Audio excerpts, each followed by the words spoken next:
conditioning is a process that involves learning a new behavior using the pairing of two stimuli. Basically, these two stimuli are linked together to elicit a new learned response.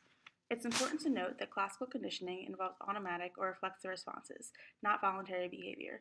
So the response you wish to provoke must occur below the level of conscious awareness, things like salivation, nausea, increase or decrease heart rate, for example. This technique can be used to change or modify behaviors such as substance abuse or smoking, and even training with pets. Today, I will be using classical conditioning to make a random boy excited to see me every time he sees me, and he won't even know why. Before conditioning, a naturally occurring stimulus that will automatically elicit a response is required. During this first phase, the unconditioned stimulus results in an unconditioned response. The unconditioned stimulus is something that naturally and automatically produces a response. In today's example, the unconditioned stimulus is Mark's favorite candy. When Mark just sees the candy, he gets excited. The unconditioned response is a response that is unlearned that occurs naturally in response to the unconditioned stimulus. So in the example with Mark and his candy, getting excited about the candy would be the unconditioned response. During conditioning, a neutral stimulus is repeatedly paired with the unconditioned stimulus.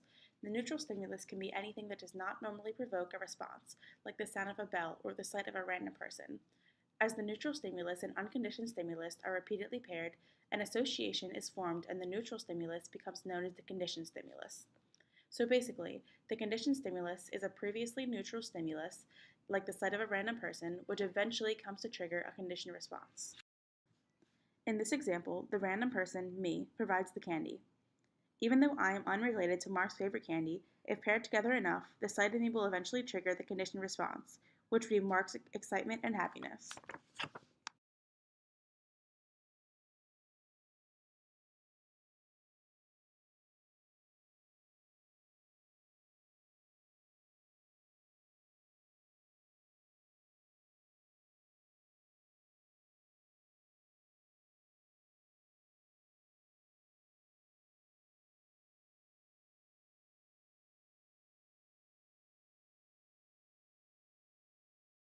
After conditioning takes place, an association between the unconditioned stimulus and conditioned stimulus occurs.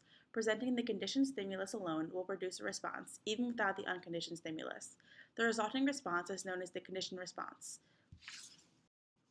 In this example, I am the conditioned response and will elicit happiness and excitement in Mark whenever he sees me.